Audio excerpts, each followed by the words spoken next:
RSS. If you don't use something like FeedBurner, you should, because when you do, you never know what will happen, and when you do a migration or change domain name or whatever, well, with a service like that, you keep your RSS reader without any problems, and it's totally transparent to your readers. And at the same time, Kim can, well, people can subscribe by email to your post. And it's surprising that for Kim, well, how many people? 10 to 20 people, percent of my subscribers prefer email. So. And another good tool in your tool set is Google Webmaster Tools.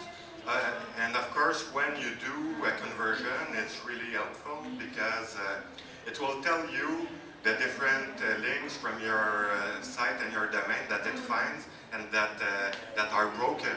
So if you ever forget some redirections, well, you'll learn about that. So as soon as you make the transition, well, each day you keep an eye on Google Webmaster Tools to check that stuff. And also you can feed it your XML sitemap to specify exactly what you want to be crawled by Google. So it's really helpful.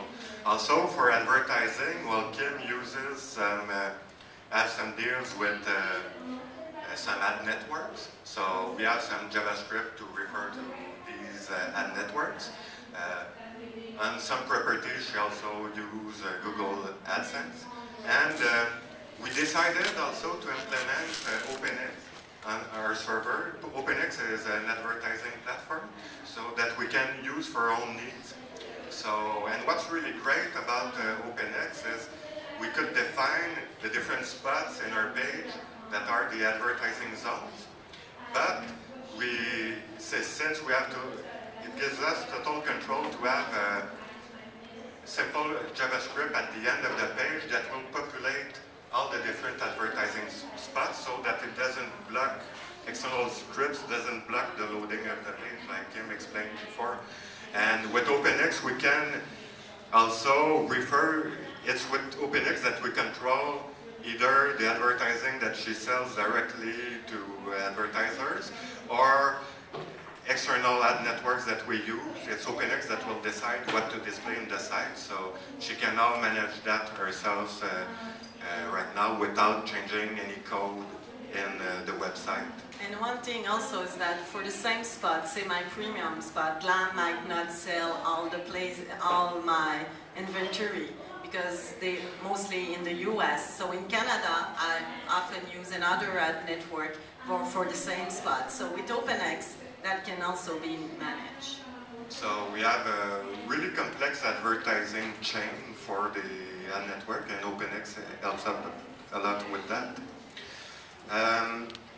Now, we also use some WordPress plugins. Of course, one that you really need to have is Akismet, because WordPress is a leading platform, is the leading plugin platform, and it attracts a lot of spam. So if you have not installed Akismet, I don't know what you do.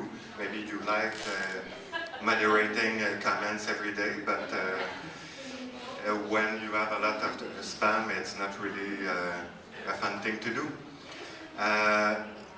Another plugin that I use is a WordPress related post, but I did my own conversion. And if you're ever interested in the modifications I did, I can give it to you and you can steal it from me. I call it WordPress related post image. So instead of displaying text link inside the post to show related posts, in that case, what we did is with the team and the WordPress platform, where I'm able to extract the highlight image of each post and display them as 5 related posts. So instead of showing text, I show pictures, because in the world of Kim's blog, images are really worth 1,000 words or 1,000 clicks, I should say. And we saw with Google Analytics that this is really well liked by people and they click on it. So we're really happy with that plugin that we adapted. And that plugin is by using the tag. I'm very good at tagging my posts since the beginning, so it's easy that they find it. And even with the preview, sometimes if I don't, I will check which 5 posts you select, and if I want another one, I might even just remove or add a tag and see which other team set up for a 5 image will come. So that's also good to give a more related yeah, and it shows that WordPress gives us a lot of flexibility. For example, the preview feature is something that we didn't have really in subtext. In that case, when she does a preview, she can see even the related post that it selects, and sometimes she thinks that, oh, well, that post was really good and it should stick out, so she will go and fine-tune a bit her tagging so that it shows up, and with the preview she'll see that it worked before publishing the post. Another plugin that we really like is Top 10.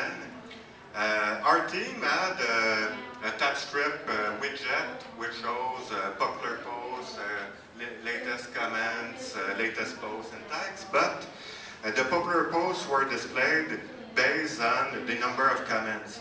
And that's, I think, and in case of Kim, there's not tons of comments. And comments are everywhere on the web. They're on Twitter, on Facebook, and not necessarily always on the website. And if you base your latest posts on comments, well, it won't vary too much.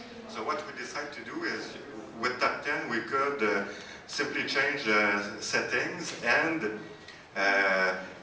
it's based on page views, so it keeps track of the page views of all the different posts, and we change the settings to display the latest posts as we have enough traffic to show them on a daily basis. So it's compiled on a daily basis, so it's quite interesting because the content of the most popular posts will change constantly, and she has some really popular posts that will show up often, but also we see with seasonality, for example, when it's before Easter, before Halloween, etc. Well, we see that these trends, these topics, well, they come up a lot because people are searching for that, are looking at that content. So it's really a good way to increase the number of page views that you have by visitors. And one thing also I do is that if one day I'm visiting between three or four topics, and I'm not sure what to talk about, sometimes I also go to see what people are looking at that day, and that might say, oh, people want to hear about that, so I will talk about that.